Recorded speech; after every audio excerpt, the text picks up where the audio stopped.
Palavra da Verdade, devocional de 28 de dezembro, para a advertência nossa. Assim diz o Senhor: maldito o homem que confia no homem, faz da carne mortal o seu braço e aparta o seu coração do Senhor. Porque será como o arbusto solitário no deserto e não verá quando vier o bem.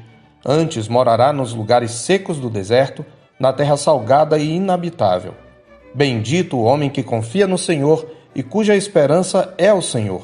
Porque ele é como a árvore plantada junto às águas, que estende as suas raízes para o ribeiro e não receia quando vem o calor, mas a sua folha fica verde e no ano de sequidão não se perturba nem deixa de dar fruto. Enganoso é o coração mais do que todas as coisas e desesperadamente corrupto. Quem o conhecerá? Eu, o Senhor, esquadrinho o coração, eu provo os pensamentos, e isto para dar a cada um segundo o seu proceder, segundo o fruto das suas ações. Jeremias 17, de 5 a 9. O povo de Deus na antiga dispensação foi alvo de sua infinita graça e misericórdia. Cumprindo suas promessas a Abraão, Deus havia tirado o seu povo, o havia conduzido pelo deserto até a terra de Canaã, terra que com juramento prometera a seus pais. Contudo, uma vez na terra, o povo quebrou seguidamente a aliança, até que as sanções pactuais estabelecidas pela lei de Moisés tiveram de ser aplicadas. Na época de Jeremias, o nível de apostasia de Judá exigia juízo sem consolo. O cativeiro não poderia mais ser evitado.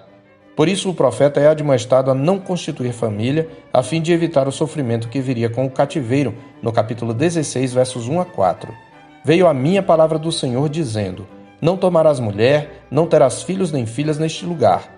Porque assim diz o Senhor acerca dos filhos e das filhas que nascerem neste lugar, acerca das mães que os tiverem e dos pais que os gerarem nesta terra. Morrerão vitimados de enfermidades e não serão pranteados nem sepultados. Servirão de esterco para a terra. A espada e a fome os consumirão, e o seu cadáver servirá de pasto às aves do céu e aos animais da terra. Cego para o seu próprio pecado, o povo acharia o castigo pesado e injusto, perguntando sobre o porquê daquelas palavras duras, no capítulo 16, verso 10. Quando anunciares a este povo todas estas palavras e eles te disserem: por que nos ameaça o Senhor com todo este grande mal? Qual é a nossa iniquidade? Qual é o nosso pecado que cometemos contra o Senhor nosso Deus? O Senhor lhes responde que aquela geração se tornara pior do que a anterior, vivendo segundo a dureza do próprio coração, conforme o verso 11. Então lhes responderás: porque vossos pais me deixaram, diz o Senhor. E se foram após outros deuses e os serviram e os adoraram, mas a mim me deixaram e a minha lei não guardaram. Vós fizestes pior do que vossos pais. Pois eis que cada um de vós anda segundo a dureza do seu coração maligno, para não me dar ouvidos a mim. Versos 11 e 12. A decadência espiritual de Judá leva Jeremias a uma análise do pecado e de sua fonte no capítulo 17, do qual faz parte o nosso texto. Ele mostra primeiramente que o pecado é um mal inapagável porque está enraizado no coração. O Senhor denuncia no verso 1: o pecado de Judá está escrito com um ponteiro de ferro e com diamante pontiagudo, gravado na tábua do seu coração e nas pontas dos seus altares. O que o Senhor fala sobre Judá se aplica a nós, pois o pecado faz parte da natureza humana. Por isso, onde há seres humanos, ali há pecado. O pecado é inerente ao homem caído porque está arraigado à sede da sua personalidade, o coração, que abriga um mal traiçoeiro e inescrutável. Quem o conhecerá? Pergunta o Senhor no verso 9. Por esta razão, maldito é aquele que se guia pela sabedoria humana e se estriba na força humana. Confiar na natureza humana é apartar o coração do Senhor. Aquele que se fia na força humana será duplamente desamparado como um arbusto solitário em terra deserta e secará, mesmo em tempo de abundância, conforme os versos 5 e 6. Por outro lado, abençoado e feliz é aquele que confia no Senhor. Estará sempre suprido como uma árvore plantada junto à corrente de águas. Será resistente a intempéries e será frutífero mesmo em tempos de aridez, conforme os versos 7 e 8. São muitos os cristãos que demonstram uma dupla ignorância em relação a Israel e à Igreja. De um lado, eles acham que a antiga dispensação era uma dispensação da lei e que os crentes eram salvos por cumpri-la. Muitos não conseguem ver a graça e a misericórdia de Deus na velha aliança. Uma leitura atenta, no entanto, não demorará a dissipar tal ilusão. Aqui em Jeremias, por exemplo, no momento mais tenebroso da história de Israel, às portas do cativeiro, brilha mais intensamente a misericórdia do Senhor. pois ele garante que a calamidade inevitável não seria para sempre e que o castigo não destruiria Judá completamente. Depois de disciplinado e purificado, o povo que o Senhor chama de minha herança e a amada da minha alma, no capítulo 12, verso 7, e a porção que era o meu prazer, em 12:10, o povo da aliança seria trazido de volta do cativeiro, assim como fora liberto do Egito no passado, conforme o capítulo 16, versos 14 e 15. Portanto, eis que vem dias, diz o Senhor, em que nunca mais se dirá, tão certo como vive o Senhor, que fez subir os filhos de Israel do Egito, mas tão certo como vive o Senhor, que fez subir os filhos de Israel da terra do norte e de todas as terras para onde os tinha lançado, pois eu os farei voltar para a sua terra, que dei a seus pais.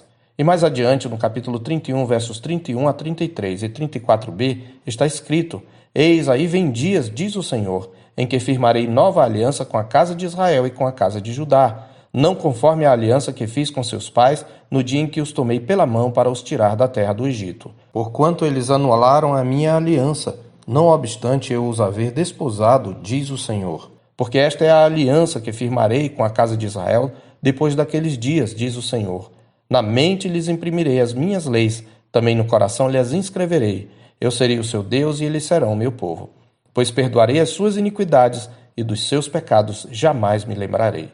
O autor de Hebreus nos mostra que esta profecia se cumpriu na obra redentora de Cristo, o mediador da nova aliança instituída com base em superiores promessas, conforme Hebreus 8, de 7 a 13. Portanto, somos o mesmo povo, sob novas ministrações da mesma graça. De outro lado, muitos daqueles que não veem em Israel e na igreja o mesmo povo, pensam que o juízo de Deus não recai sobre a igreja hoje e temerariamente abusam da graça vivendo impiamente. Mas não somos autorizados a pensar que estas advertências foram apenas para o povo de Deus na antiga dispensação. Pelo contrário, somos notificados de que estas coisas lhes sobrevieram como exemplos e foram escritas para a advertência nossa, de nós outros sobre quem os fins dos séculos têm chegado, como está escrito em 1 Coríntios 10, 11.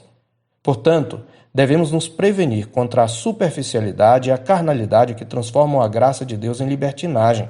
Não devemos pensar que, por sermos o povo do Senhor, estamos livres de seus juízos. Pelo contrário, uma geração pode chegar a tal nível de apostasia que se torne objeto do juízo do Senhor, atraindo sobre si mesma calamidade inevitável, porque Deus não faz acepção de pessoas.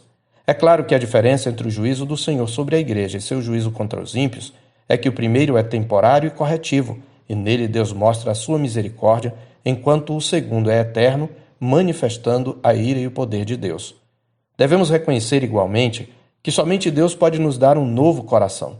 Ele o sonda, prova-lhe os pensamentos e manifesta-lhe as maquinações ocultas, como ele diz no verso 10. Aquele que sonda os corações é também quem pode regenerá-los. Ele criou o homem bom, porém livre, e abusando de sua liberdade, o homem se meteu em muitas astúcias, como está escrito em Eclesiastes 7, 29. Enganado pelo diabo, mas responsável por sua própria ambição de tornar-se como Deus, o homem se tornou espiritualmente enfermo e escravo do pecado, um mal hereditário que passou a todos os homens. Assim, o homem precisa de regeneração.